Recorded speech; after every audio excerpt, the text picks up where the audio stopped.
Education here at Sun can be an excellent choice for any students. And ఈ cinema Mahabharatam గురించి idea లేని వాళ్ళు చూస్తే కనుక వాళ్ళకి క్వశ్చన్ మార్క్ ఫేస్ ఉంటుంది. అంటే ఈ క్యారెక్టర్ ఎందుకు వచ్చింది, ఇంపాక్ట్ మాత్రం గట్టిగా ఉంది క్యామియోస్. అండ్ అది కూడా ఎక్కువసేపు ఉండవు కేమియోస్, వస్తారు వెళ్ళిపోతుంది. అంటే ఈ క్యారెక్టర్స్ ఉన్నాయో ఇంట్రొడక్షన్ చేయడం మనకి. First part completely introduction of the కల్కి సినిమాటిక్ యూనివర్స్. ఇది ఒక ఇదే బిగినింగ్ ఆఫ్ ది కల్కి సినిమాటిక్ యూనివర్స్. సాంగ్స్ బాగున్నాయి, అంటే చాలా స్లోగా ఎక్కుతున్నాయి సాంగ్స్. చాలా స్లోగా డీసెంట్గా ఉన్నాయి సాంగ్స్ అయితే మాత్రం. అండ్ ఆ లిరిక్స్ కూడా చాలా మీనింగ్ఫుల్గా ఉంటాయి. అక్కడ ఆ సిచ్యువేషన్ తగ్గ లిరిక్స్ అన్నట్టు చాలా బాగుంటాయి. అంటే ట్రైలర్లో వచ్చిన మ్యూజికే కంప్లీట్గా అంతా వాడారు ఆల్మోస్ట్. అండ్ అక్కడక్కడ చూసుకుంటే కనుక మనకి తెలుగు ఫిలిం ఇండస్ట్రీ స్టాండర్డ్స్ ఇంకా నెక్స్ట్ లెవెల్ పెంచినట్టు అనిపించింది మనకి. ఇప్పుడు ఫర్ ఎగ్జాంపుల్ అదే గాల్లో ఇట్లా బైక్స్ వెళ్తూ ఉంటాయి కదా, ఒక అవెంజర్స్ అట్లా ఆ సినిమాలో చూసాం మనం. కానీ ఈ సినిమా అంటే మనకి ఈ మూవీలో ఆ టైప్ ఆఫ్ టెక్నికల్ ఎలిమెంట్స్ కానీ చాలా బాగా యూటిలైజ్ చేశారు. డబ్బుకి వెనుకంజ వేయకుండా నమ్మి అశ్విని దత్ గారు నాగశ్విని నమ్మి పెట్టారు. కంప్లీట్ స్టార్టింగ్ ఫస్ట్ హాఫ్ చాలా ఆ విజువల్స్ కానీ ఆ వండర్స్ కానీ ఆ ఫైట్స్ కానీ చూస్తే ఇది తెలుగు సినిమా అంటే ఎవరు నమ్మరు. ఫస్ట్ ఆఫ్ ఆల్ ఆ రేంజ్లో స్టాండర్డ్స్ ఉన్నాయి. అంటే ఫస్ట్ హాఫ్ స్లో ఉంటుంది చెప్తా, బోర్ కొట్టదు కానీ స్లో అనిపిస్తుంది, బోర్ ఎక్కడా కొట్టదు. బట్ ఏంటంటే స్లో ఉంటే అక్కడక్కడ ప్రభాస్ బుజ్జి రిలేషన్ కానీ Tom and Jerry relation type కానీ ఇవన్నీ చాలా బాగా అనిపిస్తాయి మనకి. అక్కడక్కడ హ్యూమర్ టచ్ చేయడం ఫస్ట్ హాఫ్.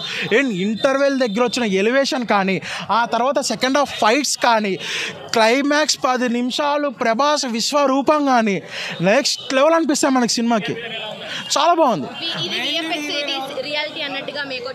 అంటే విఎఫ్ఎక్స్ అనేది మనకు తెలిసిపోతాయి, బట్ ఏంటంటే తెలిసిపోయేంత బ్యాడ్ విఎఫ్ఎక్స్గా అయితే లేవు. సో వాళ్ళు పెట్టిన 600-700 కోట్లకి న్యాయం అనేది కనిపిస్తుంది. టికెట్ వర్తే. డే 1 అయితే ఎక్కువ కలెక్ట్ 200 వరకు కలెక్ట్ చేస్తుంది అంటున్నారు. మరి బెనిఫిట్స్ వాళ్ళు పెట్టి ఇంత 600 కలెక్షన్స్ వస్తే ఈజీగా వస్తాయి మనకి. బట్ ఏంటంటే మూవీ అందరికీ నాకైతే నచ్చింది మూవీ. కొద్దిగా లేదు అంటే నాకు తక్కువ అనిపించింది యాక్చువల్గా. అంటే సగంలో వదిలేసినట్టు అనిపించింది స్టోరీ. సో ఇంకొద్దిగా పెట్టేసి అసలు స్టోరీ చెప్పేసినా బాగుండి అనిపించింది. అక్కడక్కడ కొద్దిగా స్లో ఉన్నా సరే ఎక్కడ బోర్ కొట్టకుండా లెంతే అనిపించలేదు. స్లో పాయిజన్లో ఉంటుంది ఈ మూవీ అయితే. పార్ట్ 2 అని చెప్తాగా.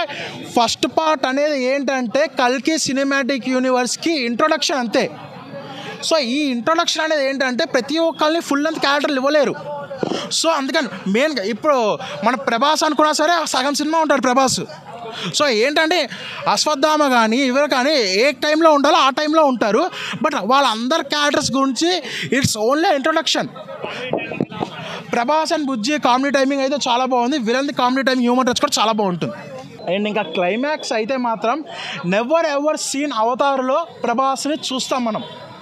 ఆ రేంజ్లో మనకి గూస్ బంప్స్ ఇప్పిస్తారు, పూనకాలు ఇప్పిస్తారు ప్రభాస్. లాస్ట్ క్లైమాక్స్ 20 మినిట్స్ అయితే ఫైట్ సీన్స్ కానీ ప్రభాస్ స్క్రీన్ ప్రెజెన్స్ కానీ అసలు మామూలుగా పూనకాలే ఉంటాయి, అరిచి గొంతులు పోతాయి. ఒకటి మీకు ఫెమిలియారిటీ ఉండాలి అనే దానికోసం చాలా కేమియోస్ ఇంట్రడ్యూస్ చేశారు, which brought in a lot of humour along with the scenes itself. And the second part of it అది స్టోరీ డెవలప్ అయ్యేటప్పుడు ఒక సస్పెన్స్, ఒక ట్రాజడీ అదంతా అలాంగ్ విత్ హ్యూమర్ వాళ్ళు కంబైన్ చేశారు కాబట్టి I think that's why it worked for people. ఒకటి surprise element of Rajamouli కానివ్వండి, రామ్ గోపాల్ వర్మ కానివ్వండి, even Dulquer Salmaan, and you have very good actors like Pashupati and all that who have acted in this film. అందుకని I think it worked very well overall. But మీకు overall అనిపిస్తుంది అరే అయిపోతుందా ఇక్కడ movie, మళ్ళీ సెకండ్ పార్ట్ చూడాలా, అప్పుడే మనకు తెలుస్తుందా నెక్స్ట్ అయ్యేది అన్న ఒక క్యూరియాసిటీ మాత్రం అందరికీ ఉండిపోతుంది.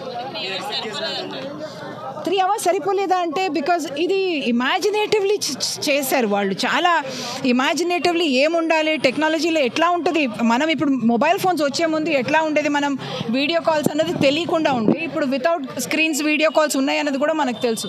అదంతా దాటి వాళ్ళు ఇంకా చూపించాలి, ఎందుకంటే ఇంకా about 100 years, how many 1000 years ahead అన్నది చూపించాలి. కాబట్టి దానిలో ఇమాజినేషన్ చేశారు.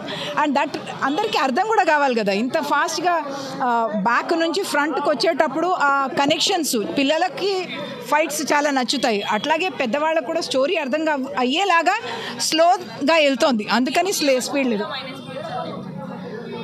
మూవీలో మైనస్ పాయింట్స్ అంటే నాకు అనిపించింది ఉమెన్ క్యారెక్టర్ దీపికాది కొంచెం కూడా స్ట్రాంగ్ ఉండొచ్చు అనిపించింది. ఆ క్యారెక్టర్ స్ట్రాంగ్గా ఉంటే మనకు కూడా ఒక ఐడెంటిఫికేషన్, జస్ట్ లైక్ మనం బాహుబలి 2 చూసినప్పుడు మనకి దానిలో అనిపించింది దానిలో ఉమెన్ క్యారెక్టర్ స్ట్రాంగ్ అయింది అన్న ఫీలింగ్ వచ్చింది.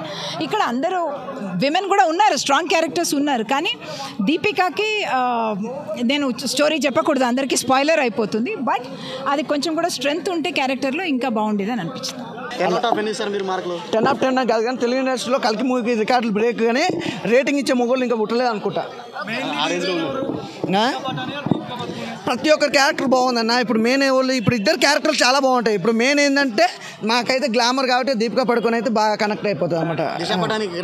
అంటే కనెక్ట్ అవుతాం కానీ ఇప్పుడు అయితే ఇప్పుడు బెంచ్ కార్ నాకు ఆమె కాదు, నాకు దీపికా పడుకొని బాగా ఇష్టం. చెప్పినా మా అన్నయ్య కదా అన్నయ్య అట్లా నా రూమ్ రెంట్ ఇచ్చి వెళ్ళిపోవచ్చు కదరా అని అంటాడు ప్రభాస్ అన్న బ్రహ్మానందం. నువ్వు ఆ డైలాగ్ కొట్టిన గొప్ప ఫ్యాన్స్ కొడతారు, అలాంటి డైలాగ్ నువ్వు చెప్పొద్దు. నాకు బుజ్జి గురించి అయితే చాలా క్లియర్గా ఉందండి. సినిమా మొత్తంలో ఒక లెవెల్ అంటే బుజ్జికి ప్రభాస్ అన్న క్యారెక్టర్కి ఆ బుజ్జి అన్న క్యారెక్టర్ చాలా బాగా కనెక్ట్ అయిపోయింది. ప్రతి ఒక్కరు ఎంజాయ్ చేస్తారు బ్రదర్. హాలీవుడ్ని మించిపోయింది భయ్యా, హాలీవుడ్ మించిపోయింది. అలా ఉంటుంది, నువ్వు చూడవు. నిజంగా నాకైతే డైరెక్షన్ చాలా బాగా నచ్చింది భయ్యా, సూపర్. నిజంగా ఎవరు ఊహించని తీరుగా తీయడం అనేది సినిమా తెలుగు ఇండస్ట్రీలో ఇలాంటి సినిమాలు అయితే రావు, చాలా తక్కువ. నిజంగా ఇలాంటి సినిమా తీయాలంటే రాజమౌళి గారు అనుకుంటాం, కానీ రాజమౌళిని మించిపోయింది మనోడు డైరెక్టర్. అల్టిమేట్, ఎవ్రీథింగ్ చాలా చాలా చాలా బాగుంది. బంటి కాదు భయ్య, బౌంటీ అనేది లోపల ఒక డైలాగ్ బ్రో ప్రభాస్ గారిది. బాగుంది బ్రో, అందరికీ ఒకటే చెప్తాను బ్రో, 2 words చెప్తాను. సినిమా బాగుంది, పైరసీ ఎంకరేజ్ చేయొద్దు, నో స్పాయిలర్స్. ఖచ్చితంగా అందరూ వచ్చి చూడాల్సిన మూవీ, ఎందుకంటే బిఫోర్ 30 అబోవ్ 30 ఉన్న వాళ్ళందరినీ కనెక్ట్ చేస్తూ తీసినటువంటి మూవీ. ఏమో భయ్య, నాకు అలా అనిపించలేదు, లోపల అలా అనిపించలేదు. సుమన్ టీవీలో మీ పర్సనల్ అండ్ బిజినెస్ ప్రమోషన్స్ కోసం కింది నెంబర్కి కాంటాక్ట్ చేయండి.